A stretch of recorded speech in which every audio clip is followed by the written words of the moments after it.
This podcast is brought to you by the IIEA, sharing ideas, shaping policy. Thanks very much, Alan. Good afternoon, everybody. My name is Barry Colfer. I'm the Director of Research here at the Institute. It's a real pleasure to welcome you to our discussion today with Esther Lynch, who's the General Secretary of the European Trade Union Federation. And Esther is going to be speaking about reclaiming Europe's promise, the quality jobs agenda, and the next social contract. ETUC represents about 45 million members, 94 national trade union confederations from 42 countries and 10 European federations. So through its work and its influence, ETUC has affected all our lives and continues to have an enormous impact on life in Europe. So it's a real pleasure to have the General Secretary speaking to us today. Before Esther's role as General Secretary, indeed, I can see the room here. I think the majority of the people in the room here will know Esther from old, because before General Secretary, she was the Deputy General Secretary at ETUC, and before that was a Confederal Secretary, and she has extensive trade union experience at Irish, European, and international levels. Starting with her election as a shop steward in the 80s, but prior to arriving at the ETUC, we were very fortunate that Esther was the Legislation and Social Affairs Officer here in Ireland with the Irish Congress of Trade Unions, where she took part in negotiations on Ireland's national social partnership agreements. As Deputy General Secretary and Confederal Secretary, Esther led successful actions aimed at improving workers' and trade union rights and legislative initiatives, such as the Directive on Adequate Minimum Wages, the Transparent and Predictable Working Conditions Directive, and the Whistleblowing Directive.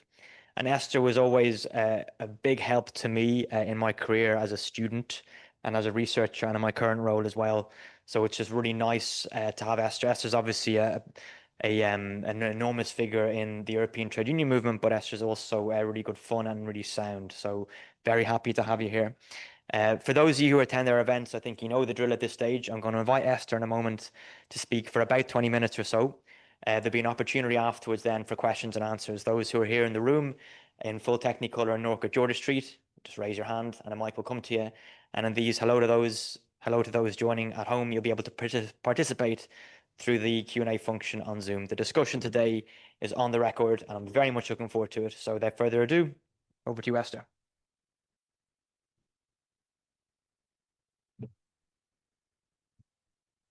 Thanks, Barry, and thanks to the IIEA.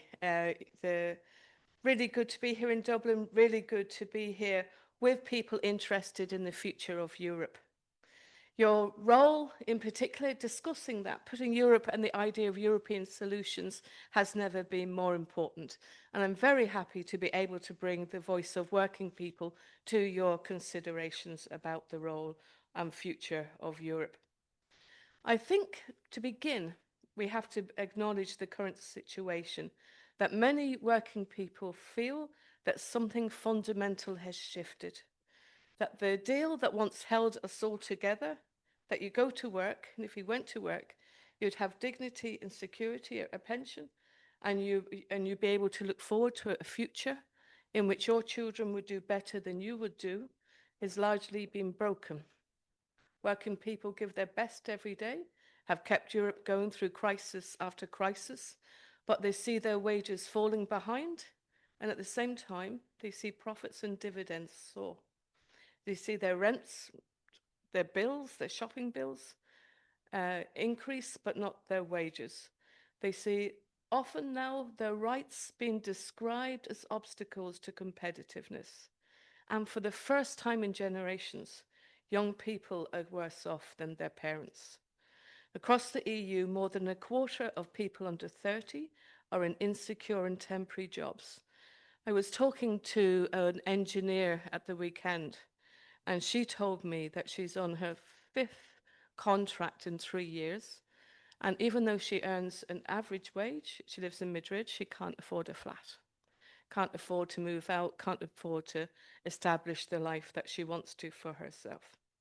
We also know that young workers are at risk of poverty, and much more in the past decade than ever before. The generation's been told that education is the key to security, but we know that even highly qualified people find it difficult to find secure employment. Then when you look at the price of housing on top of this, throughout Europe, house prices are taking more than 60% of working people's average wage. And in 3 cities, it's more than 100% of the minimum wage. You literally can't afford, even from a week's work, to rent a 1-bedroom flat. And pensioners also feeling the squeeze. In 2023, 1 in 6 pensioners were at risk of poverty, and with many people with pensions less than 40% of their late career earnings. So we can't defend a social contract that isn't working for either the young or the old. That's a broken social contract. And when the social contract isn't fair, then people begin to worry about democracy, begin to believe that the whole thing isn't working. So we need to have a solution that working people can believe in. And that's why the ETUC is calling for a new social contract, one that will address the current problems of working people, but also will give enough preparedness for the future. So that's the new social contract that the ETUC has been calling for. And it chimes, I think, quite well with the President of the European Union, who said in her State of the Union speech this year that she believes that Europe is in the fight for its future. And the question really is, what will the social contract be in the future? What will be the nature of it? What will it guarantee to who? And who will be asked to do what? I was reading over the holidays Michael Sandel's book, The Tyranny of Merit. I don't know if you had it yet. So he's he makes the point really, really clearly, as he always does. But he said that the idea of us believing that personal success is some kind of a personal virtue, and you did it all on your own, and that anything else is some class of a personal failure, that is a highly problematic idea. And the American dream, which is kind of like a winner takes all approach, again, that's highly problematic. And it's not what we want to have as our social contract for the future. But we want a social contract for the future to take more of to be more rooted in the ideas of the European social model. The idea that solidarity between people, between generations, between regions, between men, between women, the idea of solidarity between us all, the idea of rights, the idea of those with the most paying more. That idea is what we want the social contract to be built on. And yesterday at the Tripartite Social Summit, we brought 2 key ideas to develop that. The first of those was to have the quality jobs roadmap and some of the content of that. And the second of those was to say we need investment. So I'd like to outline a bit about, first of those, the Quality Jobs Act. Now, we're hoping for a Quality Jobs roadmap, of which the Quality Jobs Act is a part. So that's the first thing to say. The second thing then, because we've noticed that everybody's saying, well, what's a quality job? So the first of those is to set out, for the ETUC, a quality job has the following characteristics. The first of which is that it has a fair wage on which you can live on. That has to be the first one, because if you can't afford to live on it, then it's going to fail the quality jobs test. The second thing is that it's a secure job with a stable contract and hours, and that you have protection against dismissal. So it needs to be a job that you can predict what's going to happen next. Then thirdly, we have to have collective bargaining and union representation. A quality job can't fail an International Labour Organization decent work standard. So the International Labour Organization says a determinant of a decent job is one where you have the right to collective bargaining recognized. So a quality job can't be less than that. Also needs to have safe and healthy working conditions, including protection from psychosocial risks, and I'll say a bit about that, because burnout and ethical stress are becoming one of the crises in our labour markets in Europe. It also has to have the right to training and career development so that your skills keep pace with the speeded up change. It needs to have work-life balance with time for family, rest and participation. And finally, it needs to have equality, where everyone, no matter who they are, where they're from, who they love, young or old, we all have the same rights and equal opportunity and protection from discrimination at work. So in short, a quality job is one that lets a worker plan a life, raise a family and retire with dignity. It's as simple and as complicated as that. So for us, we need then the Quality Jobs Act to deliver measures which will guarantee the achievement of those key objectives. In particular, what we're looking for is the, sorry, just want to skip through that. Let's start with collective bargaining. So on collective bargaining, we see that the Quality Jobs Act needs to guarantee that each of the changes, the transitions, for example, the transformations, are done with the right to anticipation and management of change through your trade union. Trade unions need to have the information so that workers can negotiate fairly. And we know that where collective bargaining is strong, wages are fairer, inequality is lower, gender gaps are smaller, and productivity grows faster. It's not a coincidence, it's cause and effect. And that was why we brought the EU Directive on Adequate Minimum Wages forward, the ideas behind that. And we're very much calling on governments, regardless of what happens in the court case, to stay the pace, to make sure to meet the target of 80% of workers covered by a collective agreement. That's how we will build a competitive advantage in Europe. Then the just transitions for a fair Europe. We need to decarbonise, but we need to do that without deindustrialising. Across Europe, we've seen millions of jobs lost because the transition hasn't been managed well. What we need is quality jobs in every sector, in every region. Yesterday at the Tripartite Social Summit, we called for two things. The first of those, a social partner foresight task force to be established at EU level. The purpose of that, we've won the argument that we need to have a European industrial policy. What we need now is that industrial policy to be developed with the social partners, including at European level. We need to understand what the new industries are, what the new jobs are. But then, and this is the second demand, we need a pact for investment so that we can bring the financial supports to companies so that they can make the transitions, not just in times of crisis, but also to have planned and managed change. And that needs to have, if you can imagine that we have a collective agreement with a company, that you'll be able to draw down the money for the training, that the training, the courses will be provided for the workers, and then everybody can make the transition fairly so that we make the idea of the just transition real again. And the same principle applies to technology, because artificial intelligence and automation are transforming the world we work. Every workplace needs an AI policy and an AI agreement.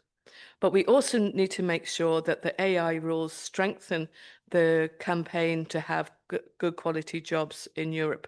So we need to make sure that workers have a voice and a say through their trade unions on how the digital tools are introduced, how they're used, and who uses them. And that's why one of the major disappointments I had was the withdrawal of the proposal for an AI Liability Act, because the AI Liability Act would have prevented the possibility that in AI, the first person who'd end up being blamed would be the manager or the person who is responsible.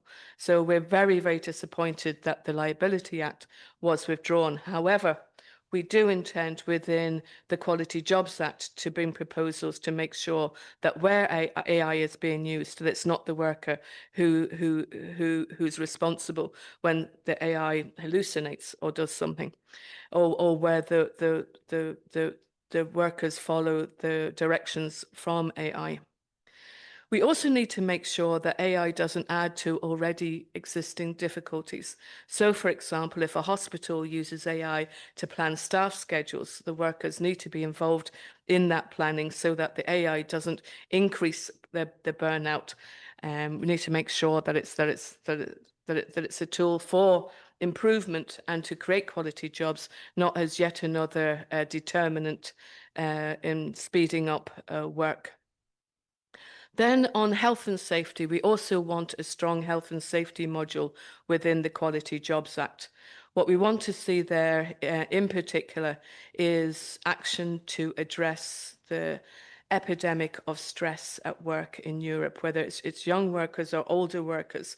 What we're hearing from workers throughout Europe is that there's burnout, excessive workloads, harassment and violence in the world of work has just increased.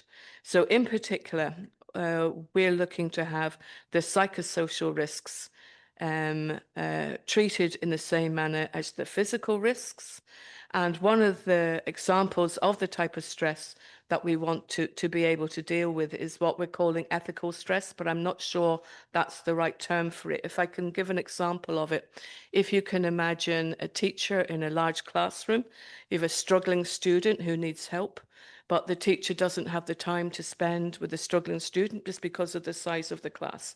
Or if you can imagine a nurse wants to spend time with a concerned patient, but doesn't have the time to be able to do that. But even I heard an example of a bus driver, and he said to me, I drive the bus every day. The same people more or less get on the bus every single day. And sometimes people are a little bit late. And in the past, I was able to hold the bus and wait for them to get on the bus. But now, because of the minute management of the bus, I have to just go. And then the person sees me yesterday and said, "Why did you not wait for me?" And so this stress of not being able to do your job, of not being able to show up as a human at work, and then the destruction of relationships that comes with that. And then also journalists, the same, not being allowed to do the type of research and preparation that they would expect to do. This type of stress we need to be able to deal with as a psychosocial risk created by the way in which work is organized, to be able to put it on the table.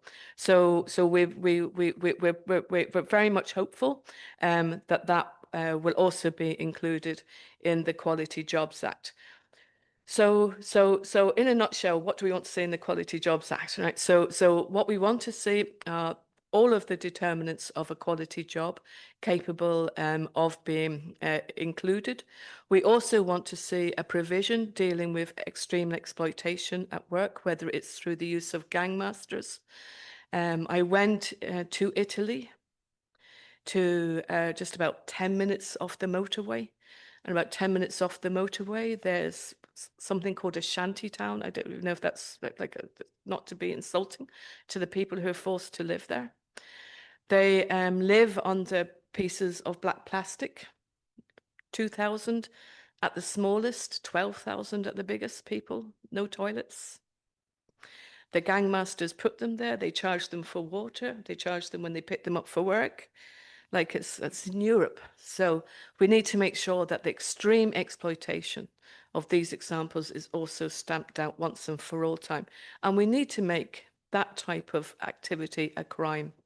It can't be treated as something that's capable of being dealt with by a small fine.